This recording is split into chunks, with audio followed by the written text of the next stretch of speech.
ఓం నమ శివాయ. ఇది పూర్వం 300 సంవత్సరాల క్రితం చరిత్ర గల గుడి. ఈ గుడి గుట్టకు కాకర్ల గుట్ట అని పేరు. ఈ కాకర్ల గుట్ట మీదికి ఒక గద్ద వచ్చి స్వామివారిని చుట్టూ ఇక్కడ ఈ గుట్ట చుట్టూ ప్రదక్షిణ చేస్తూ ఉండగా ఆ పొలంలో వాళ్ళు చూశారు. చూసి ఇక్కడ ఏలేటి భూషయ్య గారని ఒక ఆయన నాగలు దున్తుంటే ఆ నాగలికి స్వామివారి పాదం తగిలింది. ఆ పాదాన్ని తీసుకొని ఆయన అడిగారట. ఆయనకి నిద్దట్లో కల్లోకి వచ్చి, నాయనా నేను ఈ గుట్ట మీద వెలుస్తున్నానని చెప్పి వచ్చి ఈ గుట్ట మీద వెలిశాడు. వెలిసేసరికి అందరూ ఆ భూషయ్య గారి వాళ్ళు 300 తరాలు వాళ్ళు.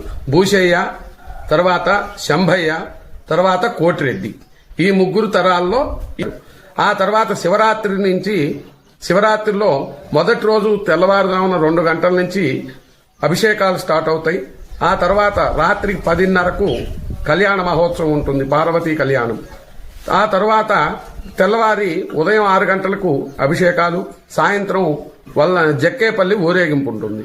28వ తారీఖు నాడు ఉదయం అభిషేకాలు 6 గంటలకి, సాయంత్రం వచ్చేసి వల్లాపురంలో ఊరేగింపు కార్యక్రమం ఉంటుంది. ఆ తర్వాత చనుపల్లి ఉదయం 6 గంటలకి 1వ తారీఖు నాడు ఇక్కడ స్వామివారికి అభిషేకాలు, సాయంత్రం 6 గంటలకు చనుపల్లి గ్రామంలో ఊరేగింపు కార్యక్రమం ఉంటుంది. ఆ తెల్లవారి 2వ తారీఖు నాడు ఉదయం 6 గంటలకు అభిషేకము, 10:30 గంటలకు స్వామి వసంత సేవకు వెళ్తారు.